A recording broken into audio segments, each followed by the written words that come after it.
عشق کے رنگ میں رنگ جاؤ میرے یار، عشق کے رنگ میں رنگ جاؤ تو کھلتے ہیں غلاموں پہ پوسدار کے رہتے ہیں وہ توصیف و سزار، عشق کے ابرار میں گھر گھر بار سنیں آرزو یہ ہے کہ ہو قلب معطر مطہر منور و مصفح مجد۔ بسم اللہ الرحمن الرحیم، السلام علیکم ورحمۃ اللہ وبرکاتہ۔ نعت کے چند اشعار سماعت فرمائیں۔ حب احمد ازل ہی سے سینے میں ہے، حب احمد ازل ہی سے سینے میں ہے، میں یہاں ہوں میرا دل مدینے میں ہے۔ حب احمد ازل ہی سے سینے میں ہے، میں یہاں ہوں میرا دل مدینے میں ہے۔ بے سہارا نہ سمجھے زمانہ ہمیں، بے سہارا نہ سمجھے زمانہ ہمیں، ہم غریبوں کا آقا مدینے میں ہے۔ بے سہارا نہ سمجھے زمانہ ہمیں، ہم غریبوں کا آقا مدینے میں ہے۔ میری الفت مدینے سے یوں ہی نہیں، میری الفت مدینے سے یوں ہی نہیں، میرے آقا کا روضہ مدینے میں ہے، میرے آقا کا روضہ مدینے میں ہے۔ میں مدینے کی جانب نہ کیسے کھینچوں، میں مدینے کی جانب نہ کیسے کھینچوں، میرا دین اور دنیا مدینے میں ہے، میرا دین اور دنیا مدینے میں ہے۔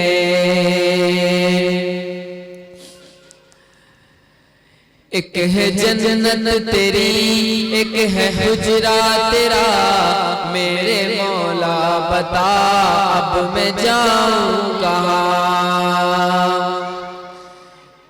ایک ہے جنت تیری، ایک ہے حجرہ تیرا، میرے مولا بتا اب میں جاؤں کہاں۔ ایک ہے جنت تیری، ایک ہے حجرہ تیرا،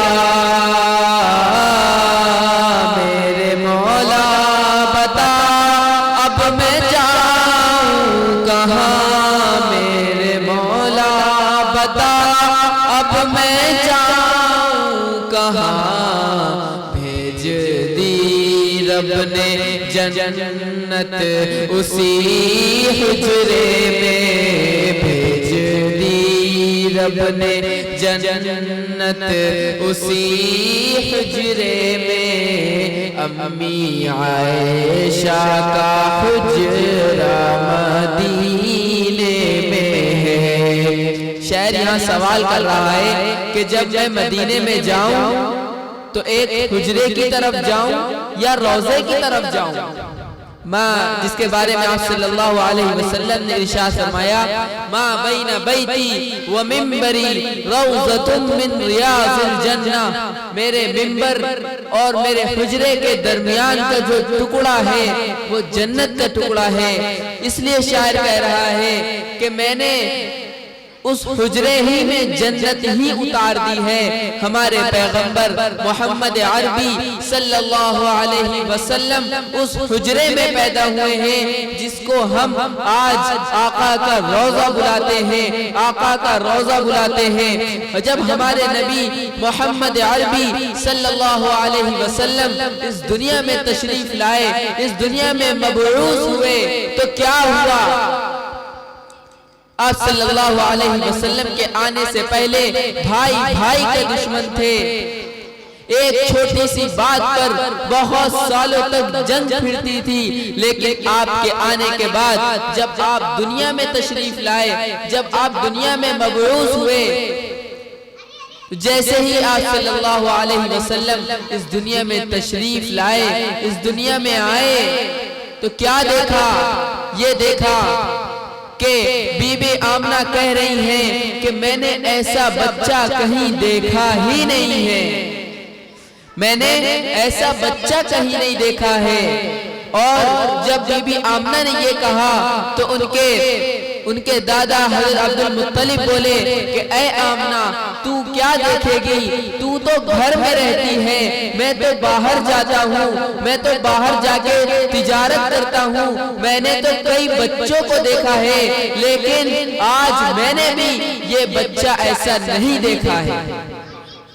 آپ صلی اللہ علیہ وسلم اتنے خوبصورت تھے، حسن ان کا غلام تھا، خوبصورت ان کا غلام تھا. اتنے خوبصورت آپ صلی اللہ علیہ وسلم تھے. جب ان کے دادا عبد المطلب نے یہ کہا کہ میں تو تجارت کرنے کے لیے باہر جاتا ہوں، عرب جاتا ہوں، شام جاتا ہوں، دیگر اطراف کی طرف جاتا ہوں، میں نے ایسا بچہ کہیں نہیں دیکھا، تو کون آیا؟ آسمان سے فرشتے آئے. اور فرشتے کا نام کیا تھا؟ فرشتے کا نام حضرت جبریل علیہ السلام آئے اور کہنے لگے اے آمنہ تو کیا دیکھے گی؟ اے عبد المطلب تو کیا دیکھے گا؟ میں تو فرشتہ ہوں، میں تو جبرائیل ہوں، میں نے تو حضرت آدم کو بھی دیکھا ہے، میں نے تو حضرت یوسف کو بھی دیکھا ہے، میں نے تو حضرت نوح کو بھی دیکھا ہے، میں نے تو سب کو دیکھا ہے، لیکن آج تک کہ میں نے ایسا بچہ کہیں نہیں دیکھا ہے. آج تک کہ ایسا بچہ کہیں نہیں دیکھا ہے. تو اللہ کیا ارشاد فرما رہے ہیں؟ غیب سے ایک آواز آئی. کیا آواز آئی؟ غیب سے ایک آواز آئی، کہنے لگے کہ اے آمنہ تو کیا دیکھے گی؟ اے عبد المطلب تو کیا دیکھے گا؟ اے جبرائیل تو کیا دیکھے گا؟ میں نے جس سانچے میں آپ صلی اللہ علیہ وسلم کو ڈھالا تھا، میں نے وہ سانچہ ہی بنا کر توڑ دیا ہے. اب ایسا بچہ دنیا میں کوئی نہ پیدا ہوا ہے نہ پیدا ہوگا. جس سانچے میں آپ صلی اللہ علیہ وسلم کو ڈھالا تھا اللہ رب العزت نے، وہ سانچہ ہی اللہ رب العزت نے توڑ دیا ہے. تو آپ صلی اللہ علیہ وسلم کے جیسا کوئی شخص دنیا میں نہ آیا ہے اور نہ قیامت تک کے آئے گا. آپ صلی اللہ علیہ وسلم کی آنکھیں اتنی خوبصورت تھی، حدیث میں اس کے 7 نام آئے ہیں. اللہ رب العزت نے آپ کی آنکھوں کے 7 نام عطا فرمائے ہیں. اگر ان 7 نام کا ترجمہ کیا جائے، اگر ان 7 نام کا ٹرانسلیٹ کیا جائے تو یوں ہوگا کہ ایسی آنکھیں دنیا میں اللہ تعالیٰ نے کسی کو عطا نہیں فرمائی ہیں. اللہ تعالیٰ نے ایسی آنکھیں دنیا میں کسی بھی انسان کو عطا نہیں فرمائی ہیں. کسی بھی انسان کو اللہ نے عطا نہیں فرمائی. ان کا حسن، ان کی چمک، چہرے پہ اتنی رونق تھی کہ مجھے ایسا کسی صحابی نے کہا کہ اے شوہر، میں نے آج ایک ایسے نوجوان کو دیکھا ہے، مجھے ایسا لگا کہ جیسے 14ویں رات کا چاند زمین پر اتر آیا ہو. اتنے خوبصورت آپ صلی اللہ علیہ وسلم تھے، جن کے بارے میں اماں عائشہ فرماتی ہیں کہ ایک دن میں رات کو سوئی سے کپڑے بن رہی تھی، اور وہ سوئی اندھیرے میں کپڑے بن رہی تھی اور سوئی زمین پہ گر گئی. اندھیرا ایک دم، سوئی زمین پہ گر گئی، اب مجھے مل نہیں رہی ہے. تو اتنے میں آپ صلی اللہ علیہ وسلم اپنے گھر کے اندر داخل ہوئے.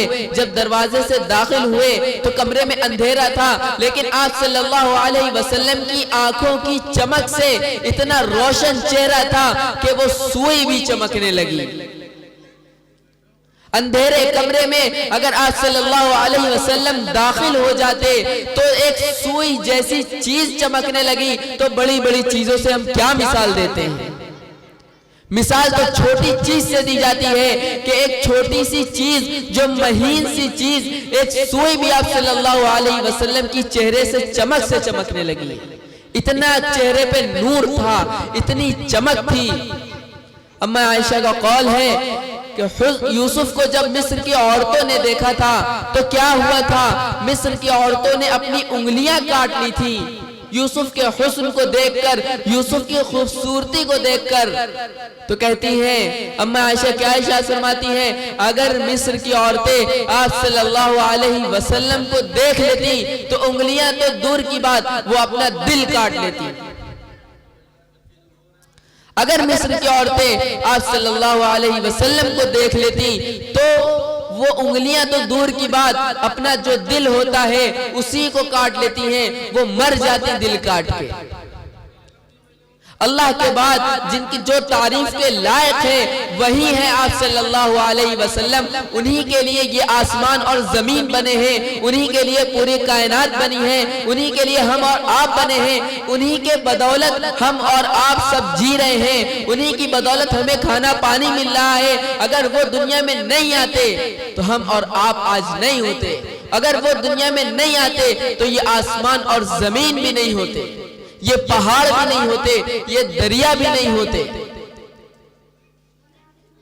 انہی کے صدقے میں آقا نے پوری دنیا بنائی ہے، انہی کے صدقے میں اللہ رب العزت نے پوری کائنات کو بنایا ہے، انہی کے صدقے میں یہ آسمان اور زمین کو اللہ نے بنایا ہے، انہی کے صدقے میں پہاڑ اور دریاؤں کو اللہ نے بنایا ہے، انہی کے صدقے میں پرندوں اور چرندوں کو بنایا ہے، انہی کے صدقے میں ایک ہم بھی ہیں انسان اور جناتوں کو بنایا ہے. اگر اللہ رب العزت کے بعد کوئی تعریف کے لائق ہے تو وہ ہستی جس کا نام نامی محمد عربی صلی اللہ علیہ وسلم ہے، جس کے آج ہم اور آپ امتی ہیں، امتی ہیں، امتی ہیں.